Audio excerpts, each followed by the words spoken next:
Alors, bonjour à tous. Eh bien, écoutez, aujourd'hui, ma chère communauté, je vais vous présenter Marc Dugast, ou plus exactement, Marc va se présenter lui-même. Donc, c'est quelqu'un que je connais depuis de nombreuses années, que je suis avec beaucoup d'intérêt, et je pense qu'il va vous partager plein de choses très, très intéressantes.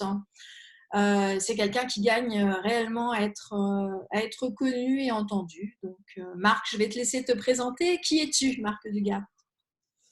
Eh bien, je suis Marc Dugas, effectivement. Je suis coiffeur de base. Donc, j'ai appris ce métier il y a quelques années. Et puis, j'ai fait pas mal de choses dans ce métier.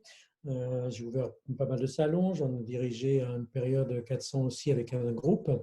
J'ai été directeur artistique aussi dans ce groupe de 20 où il y avait à peu près, pendant une vingtaine d'années à peu près. Et puis, j'ai été formateur également. Donc, je dirigeais aussi l'école de formation de ce groupe et je forme moi-même. Et puis, je fais des conférences, en fait, un peu en France, à l'étranger aujourd'hui. Et puis, je continue quand même toujours à travailler auprès de la clientèle et au fauteuil, on va dire, un peu en privatif, quoi. Mais où je reçois des clientes bien sur un domaine bien spécifique, qui est mon domaine, au niveau de la morpho, donc psychologie appliquée, en fait, à la coiffure, au maquillage et au stylisme. Voilà. D'accord. À préciser, donc, Marc, tu es sur Paris, essentiellement.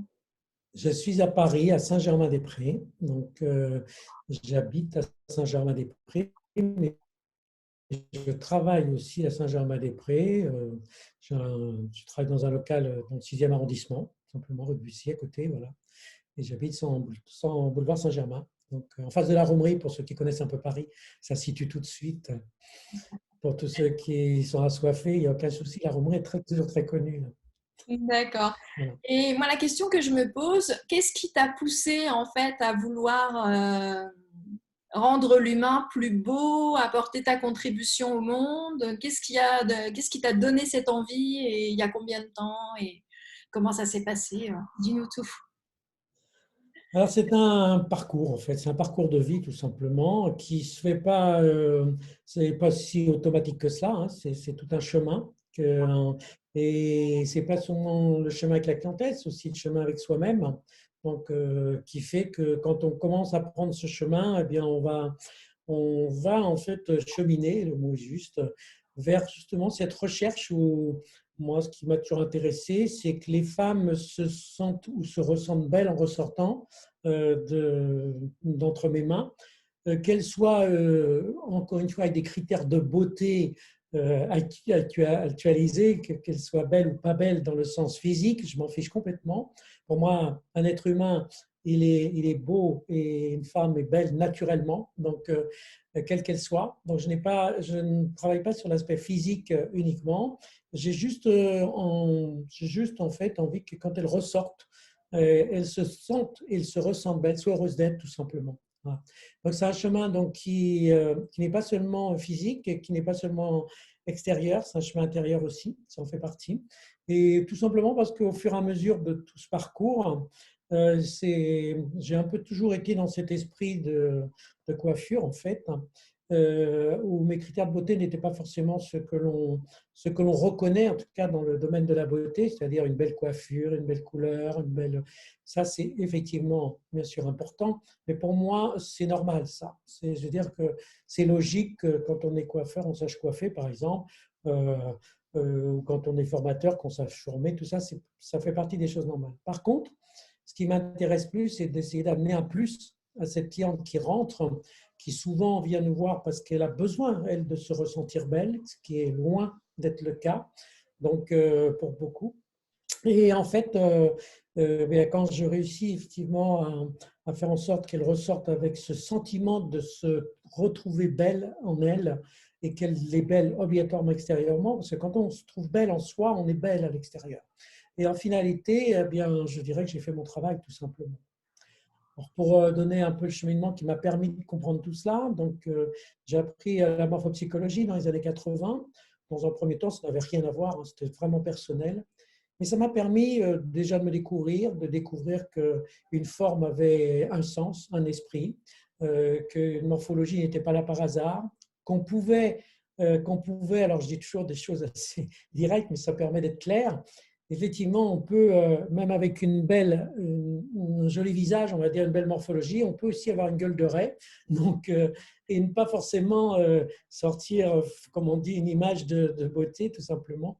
Et moi, ce qui m'intéresse, c'est de ressortir une gueule de raie en gueule d'amour, quelle que soit la personne, tout simplement. Et là encore, je me suis beaucoup posé cette question, mais pourquoi? Pourquoi, en fait, toutes ces personnes qui viennent nous voir ne se trouvent pas belles, quoi. Donc, pourquoi, alors que nous sommes des êtres parfaits à l'échelle de l'univers, qui que nous soyons, un être humain, il est parfait, il n'y a même pas à en douter, quoi. Mais à partir du moment où déjà on n'y croit pas une seconde, c'est-à-dire si on ne croit pas en sa beauté, en sa perfection, ça veut dire qu'on ne croit pas en soi. Donc déjà, les problèmes commencent, quoi, puisqu'en fait, à partir de là, on va ériger des obstacles qui vont faire que on va bien sûr pas se trouver beau, puisqu'on voudrait travailler sur soi pour être plus belle, alors qu'on l'est déjà, puisqu'on est parfait. Donc, et moi, ça me posait vraiment un problème. Je travaillais dans le monde des mannequins, et là aussi, c'était ce qu'on appelait les top modèles à l'époque. Donc, et en fait, ces top modèles ne se trouvaient pas forcément belles. Donc, ce qui était impressionnant, puisque bien sûr, à l'image du grand public, elles étaient juste, tout le monde voulait ressembler à un top modèle. Et elles avaient souvent une gueule de raie, d'ailleurs, ces top modèles, parce qu'elles n'étaient pas forcément aussi à l'aise que cela avec leur grande silhouette fine, émacée.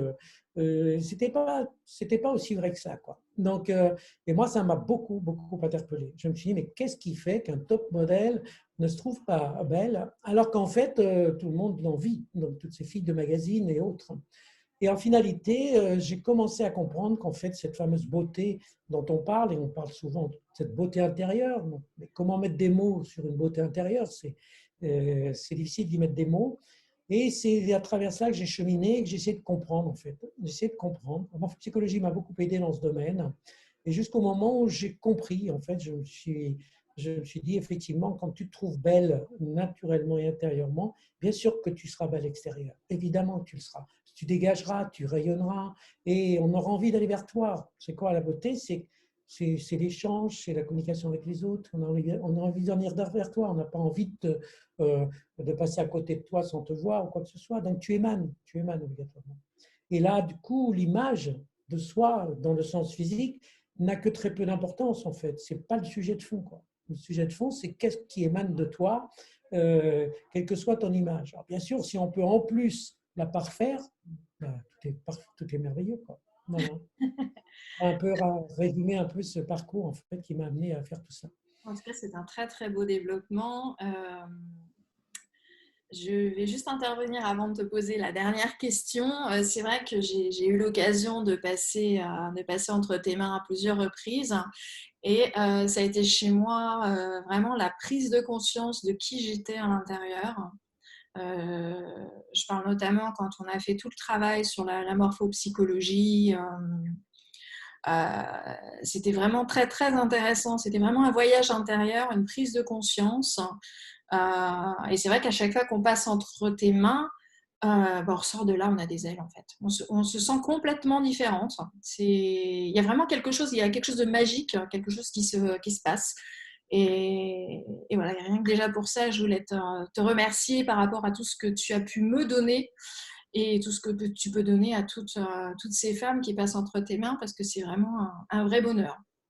Alors, la dernière question, mais tu y as déjà beaucoup répondu, c'est effectivement, donc on comprend maintenant pourquoi tu as eu envie de faire tout ça.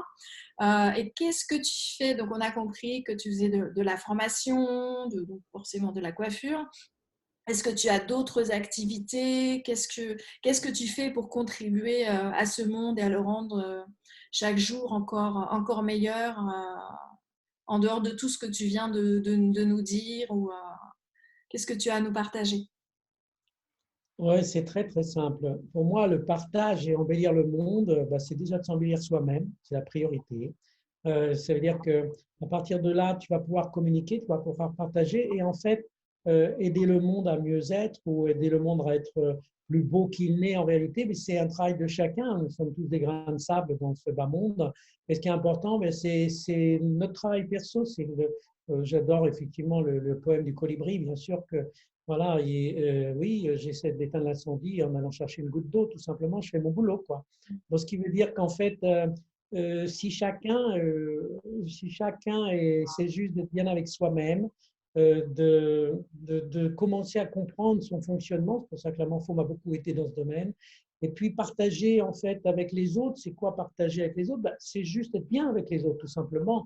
C'est pas des grands discours, c'est pas des grandes phrases, c'est pas des paraphrases comme on voit partout aujourd'hui. Moi, bon, bien sûr que j'y suis sensible comme tout à chacun, mais c'est plutôt l'action que tu fais par rapport à cela. Comme on dit, moi, grâce à effectivement mon travail, déjà les rencontres avec mes clientes, bien, c'est déjà du partage, c'est déjà de l'échange, c'est déjà de la communication. Donc, ça permet d'aider plein de gens à aller beaucoup mieux, qui vont à leur tour aider les autres. Hein, c'est tout simplement ça. Et puis en formation, évidemment, toutes les semaines, je suis en formation. Je parcours la France, je parcours l'étranger aussi. Donc, je suis toujours en formation avec le Japon aussi, où j'adore échanger et tout avec eux et tout. Et les Japonais qui rigolent, qui s'amusent et qui sont heureux, ben, c'est quand même génial parce que ce n'est pas toujours l'image qu'on a aussi des Japonais, mais moi je les connais sous leur aspect personnel. Et c'est un peuple assez merveilleux par rapport à ça, mais pas que lui, puisque je me suis baladé un peu dans le monde entier. Et en fait, le partage, il se fait dans ce que l'on fait, quoi que l'on fasse. Hein. Donc, chacun fait quelque chose dans sa vie et à partir du moment où on va le faire avec cœur, avec amour, je donne toujours une image un peu, par exemple, pour les coiffeurs. Je dis, vous savez, quand vous touchez les cheveux, quand vous coiffez quelqu'un, coiffez-les avec amour. Donc, alors, il me regarde, mais ça veut dire quoi? J'ai dit, bah, en fait, ça veut dire simplement que si vous les coiffez avec amour, vous allez les coiffer en donnant tout votre cœur dedans, c'est-à-dire votre plaisir pour qu'elles se retrouvent belles, tout simplement. Quoi. Faites-le au mieux. Donc, c'est le quatrième accord Toltec, d'ailleurs. Faites chaque jour, donc au mieux, ce que vous pouvez faire. Voilà, et ça suffit largement pour contribuer au bonheur de l'humanité. Si je mets tout, bien sûr. Tout à fait. Voilà. Bah, écoute, merci Marc pour ce magnifique partage en tout cas. Et bah, au plaisir de te recroiser prochainement. Je vais avoir besoin de repasser un peu entre tes mains. Mais en tout cas, c'est un vrai plaisir de t'interviewer. Merci, merci à toi et à très bientôt. À très bientôt. Merci à toi, Corinne. Bien sûr. Bon courage à toi. Merci.